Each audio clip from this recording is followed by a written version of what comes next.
Bom, vamos voltar a falar sobre o tal do arcabouço fiscal, sobre esse anúncio que aconteceu na manhã de hoje do governo federal, o ministro Fernando Haddad, também acompanhado da ministra Simone Tebet. Toda a equipe econômica, na verdade, se reuniu para trazer os detalhes desse projeto que deve ser apresentado em até 2 semanas lá no Congresso Federal. A gente já está com a Juliana Rosa aqui na linha e a gente vai colocar um trecho dessa entrevista coletiva de um pouquinho mais cedo do Fernando Haddad falando sobre esse projeto. Você vai ter uma regra de gasto, que é ou 70 ou 50, dependendo se você estiver dentro da banda ou fora da banda, para o ano seguinte, e os dois mecanismos anticíclicos. Por que essa limitação é importante? Porque é o colchão que você precisa para a fase ruim. Por isso que chama anticíclico. Você faz um colchão na fase boa para poder usá-lo na fase ruim e não deixar que o Estado se desorganize, sobretudo quando está envolvido o direito do cidadão àqueles serviços constitucionalmente estabelecidos. Então, você dá segurança não só para o empresário que quer investir, mas para as famílias que precisam, né, do apoio do Estado no que diz respeito aos serviços essenciais de saúde, educação, assistência e assim por diante. Você tem uma trava que garante o funcionamento do Estado. Lembro a frase do presidente Lula durante a campanha: meu governo vai colocar o pobre no orçamento e o rico no imposto de renda. O que significa isso na prática? Significa que nós temos que fazer quem não paga imposto, pagar. E nós temos muitos setores que estão demasiadamente favorecidos com regras que foram sendo estabelecidas ao longo das décadas e que não foram revistas por nenhum controle de resultado.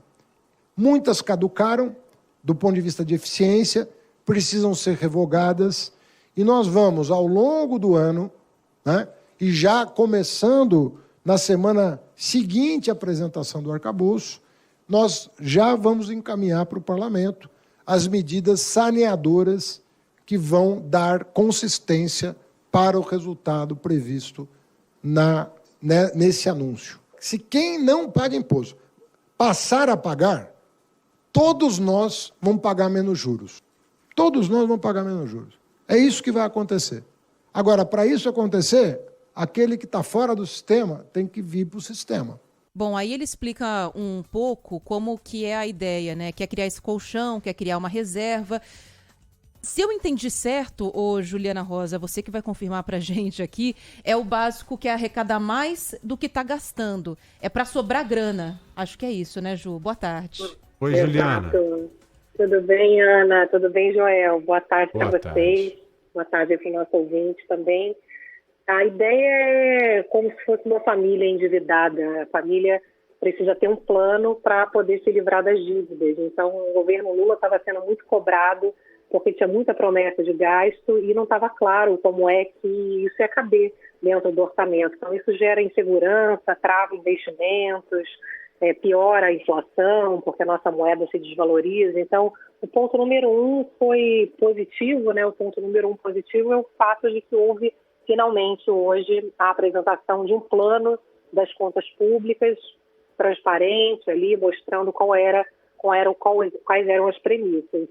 E aí, quando a gente está endividado, o passo número 1 é tentar gastar menos do que recebe, né? Seja aumentando a sua renda, seja realmente apertando mais o gasto, porque você vai ter que sobrar, vai ter que ter sobra para começar a quitar as parcelas da sua dívida. Então, o que o governo propôs hoje é limitar o crescimento de gasto a 70% das receitas.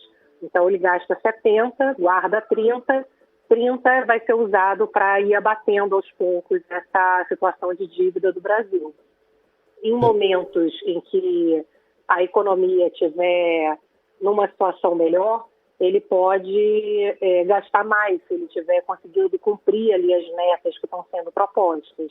Numa situação em que o governo esteja num momento pior da economia, com queda de arrecadação, é uma regra que garante que você tenha um investimento mínimo para, como disse a ministra do Planejamento, Simone Tebet, para que não falte coisas básicas, né? Não falte remédio nas prateleiras do farmácia popular, como ela mesma citou, não falte dinheiro para reajuste da merenda escolar. Então, é importante você ter essas travas, né? Você saber exatamente até onde o governo pode gastar, você tem uma regra definida e também você tem uma espécie de gatilho ali para evitar que você tenha gastos exagerados. Então, se a gente tiver uma arrecadação muito forte no Brasil, por exemplo, com privatizações, com refis, né, e aí entrar muito dinheiro nos cofres públicos, o governo não pode gastar 70% de qualquer valor que entre nos cofres públicos. Ele não pode ultrapassar um crescimento de 2,5% ao ano, descontando a inflação. Então, você tem uma fórmula ali para passar confiança, né, na responsabilidade fiscal do governo. Vamos fazer o seguinte, a gente já compreendeu que regras fiscais está diretamente ligado à seriedade que o governo vai tratar o nosso dinheiro, né? Ele apresentou para a gente, ou vai apresentar na realidade, qual que é o plano que ele tem com o nosso dinheiro, como que ele pretende gastar. E já disse aí que vai gastar se ganhar, não vai gastar mais do que ganhar, ou seja, não vai acumular dívida. Então isso já foi anunciado. Agora, o Haddad, ele falou várias vezes aí que o governo pretende pagar imposto quem não paga hoje. Como assim? Quem que não paga imposto hoje? Queria que você explicasse isso pra gente, por favor. O aumento da arrecadação deve vir daí, né? Quem não paga imposto? Tem empresas que acabam se beneficiando com incentivos. Como é que funciona isso? Você vê que o Haddad está dizendo que para poder fechar a conta tem que ter também a ajuda de tributação de alguns segmentos que na avaliação ali do governo pagam pouco imposto ou são subtributados. E aí ele citou o caso daquelas empresas de tecnologia hoje nos Estados Unidos, né, que tem uma batalha mundial para poder cobrar imposto desse tipo de negócio. Ele citou também, Joel, aqueles jogos de azar que ele já tinha falado também que tem que ser tributados, tem que pagar imposto. Ele deu alguns exemplos de medidas que precisam ser apoiadas pelo Congresso Nacional para poder ajudar a, como eles falam muito, né, e falaram muitas vezes hoje, colocar o pobre no orçamento. Sobrar dinheiro para o social e, ao mesmo tempo, ter a responsabilidade de não ter um desequilíbrio das contas. Então, ele fala, olha, para que essa conta feche, eu preciso que haja uma responsabilidade do Congresso também em me ajudar a fazer a reforma tributária. Porque ele até falou assim, Joel, Ana, essas regras não são uma bala de prata para a economia.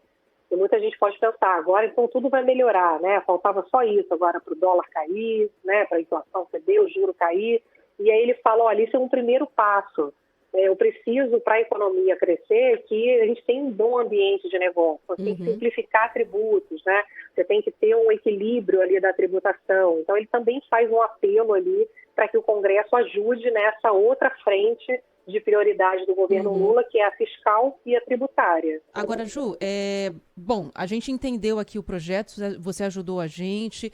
Agora, ele entrega o que promete? Porque o que o governo vinha prometendo é colocar o pobre no orçamento, que é garantir investimentos básicos, Bolsa Família e tudo mais. E, ao mesmo tempo, ter responsabilidade fiscal. Qual que é a análise que dá para fazer desse projeto? Entrega o que promete? De fato, tem consistência para dar essa segurança para o mercado e, ao mesmo tempo, garantir que o Brasil vai ter responsabilidade? Olha, eu acho que você tem um avanço, Ana. Agora, dizer que tudo isso que está escrito aqui vai ser cumprido, ainda tem muita gente fazendo conta. Está sendo digerido aqui dentro das premissas que o governo apresenta, se essa economia que o governo está propondo, ela é suficiente para poder pagar a dívida, né, e diminuindo a dívida a ponto da nossa dívida parar de crescer. Porque, por enquanto, a gente iria começar a pagar juros da dívida até ir, né, juntando mais dinheiro e ter realmente fôlego para começar a quitar nacos da dívida. Que pelos planos teria, por exemplo, que para essa dívida começar a cair até o final do governo Lula, os juros, por exemplo, teriam que cair. Eles estão partindo do pressuposto que a gente vai ter condições de confiança que vão permitir a queda dos juros. Outra coisa que os analistas estão fazendo as contas agora é que em momentos em que a economia brasileira cresce, a situação é mais fácil de chegar a essas premissas que eles estão colocando. Mas em momentos em que a economia cai, em que a gente tem a recessão, por exemplo, e a despesa continue subindo aqui pelas contas, a gente não atinge as metas estabelecidas. Então, você tem o sentimento que eu tenho para compartilhar com vocês no momento é que não é uma regra ideal, assim, para quem entende ali de contas públicas, é uma regra meio no meio do caminho, que era o que a gente já imaginava, né? Que aconteceria, não é nem 8 nem 80. Vai demorar talvez um pouco mais a estabilizar a dívida, mas aponta nessa direção. Sim. E para quem imaginava que não seria possível no governo Lula ter uma regra fiscal que de fato tivesse alguma responsabilidade, eu acho que o copo é meio cheio, mais meio cheio do que meio vazio. Entendi. Eu queria usar a sua experiência, Ju, mais na prática. Quais serão os possíveis atingidos, os setores? Você falou aí de videogame, essas empresas de tecnologias. A gente ouve falar muito que os super ricos, os bilionários, não pagam imposto ou pagam muito pouco. Quais seriam os possíveis atingidos diretamente nessas possibilidades que foram colocadas pelo Haddad? Aquilo que você já sabe que com certeza vai rolar. Aquilo que você já ouviu algumas outras vezes e olhou ali nos seus papéis, nos seus estudos e apontou, falou, pô, isso aqui não tem como ficar de fora, isso aqui o governo vai passar a atingir, né? Quais categorias, quais classes que hoje são beneficiadas e que podem ser afetadas? Queria que você enumerasse, exemplificasse para a gente algumas delas. Olha, tem hoje um debate muito grande dentro da reforma tributária, Joel, porque o que todo mundo fala é que todo mundo é a favor da reforma tributária, mas cada uma tem a sua, né? Porque para poder equalizar ali a distribuição de tributos, para alguns pagarem menos, por exemplo, um exemplo prático, o governo Lula quer isentar de pagamento do imposto de renda quem recebe até 5 salários mínimos, né? Que é aumentar a faixa de isenção. Isso não vai ser possível agora, ele vai propôs agora aumentar essa faixa de isenção até 2 salários. Mas a ideia é que, aos poucos, ele consiga cobrar, por exemplo, de grandes fortunas, de heranças, tem a parte dos dividendos também, que estão na discussão, tem uma parte significativa dos serviços de streaming, do que a gente vê, né, pela internet, desses serviços hoje que, na avaliação ali do governo, são subtributados. O agro diz que está preocupado também com essa discussão de que a indústria paga muito mais que o agro, então poderia ter aí uma redivisão de pesos de tributos. Então, serviços, agro, construção também, eu tenho acompanhado bastante a construção, né, no meio da discussão, acho que pode sobrar um pouco mais de imposto para a área da construção. A ideia é tentar fechar uma conta de novo, como essa que foi apresentada hoje. Alguma coisa no meio do caminho, né? Olha, vai piorar isso aqui, mas eu vou querer, então, algum tipo de outro benefício, né? Então, é uma discussão super difícil, porque vai ter que, na verdade, chegar ao meio do caminho com muitos setores, né? Com muitos interesses. E, agora, é importante que avance alguma coisa, né, Joel? Porque, assim, do jeito que está, hoje, o que a gente mais paga em imposto é sobre consumo. Então, no final das contas, quando você vai ver quanto o rico paga de impostos, né? Quando você vai tirar ali, de fato, quanto ele paga de imposto, quanto o pobre paga de imposto, o pobre paga muito mais em relação à sua renda. Uhum. Então, você tem realmente estudos ali detalhados que mostram que essa frente agora de tributária vai ter que avançar de alguma maneira. Tem alguns vão perder, outros vão ganhar, mas na média, como diz o Bernard Api, que é o responsável pela tramitação da tributária no Congresso, todos vão ganhar, porque a economia vai crescer pelo menos 10%, e né? outra É o cálculo coisa, que eles falam, né? Ana, essa questão da cobrança de dividendos que você acabou de citar, ela já vinha sendo discutida no governo anterior. O Paulo Guedes já tinha essa intenção. Tributar dividendo é tributar o lucro que os acionistas das empresas acabam recebendo, não é? Que hoje não é tributado. O governo passado, eu lembro que ele tinha estabelecido um número que seria acima de tantos mil, por exemplo. A empresa... Vai tributar só as grandes empresas, né? Só as grandes. As menores, as médias, não seriam impactadas. Não Aí sei ele até se... fala isso, é importante se lembrar. Ele fala assim, ó, até anotei. Ele aqui, quem? fala, O Haddad? O Haddad fala assim, olha, não vou mudar a regra do Simples, não vou criar CPMF, não vou acabar não vou reonerar a folha de pagamento. Ele falou, olha... Mas o Simples tem dividendo disso. também, o Simples tem dividendo. O dividendo do Simples não seria impactado também? Ele diz que dentro das regras do Simples, não. Aí não, porque o Simples é para baixa renda de empresa mesmo, né? Até empresas menores. Que estão 4 dentro milhões e 800. para quem está dentro do Simples, não seria. A pessoa que vai vender doce na rua abre um MEI, assim, sabe, para receber pagamento e tal. Então essa acaba não sendo impactada. Agora, Juliana, nessa entrevista coletiva, tem um dos slides ali que o ministro mostrou, ele falava em investimentos públicos com piso. A intenção, ao falar sobre isso, é garantir que a parcela mínima que está prevista ali de investimentos na área de saúde, sociais, por exemplo, isso não seria modificado, né? O que está previsto de ser investido vai ser investido e ponto. Exatamente. Tem um piso de 0,6% de crescimento das despesas e pode chegar até 2,5% de crescimento. Tem uma banda, né? Tem um mínimo e um máximo, garantindo, segundo o ministro, que não falte dinheiro para o que ele chama das medidas anticíclicas, que é o quê? Ele diz que era o maior problema que a gente tinha até agora na regra anterior. Você está com uma situação de dificuldade econômica, ao invés de você poder garantir, por exemplo, saúde pública, porque mais gente, quando perde emprego, vai usar a saúde pública, né?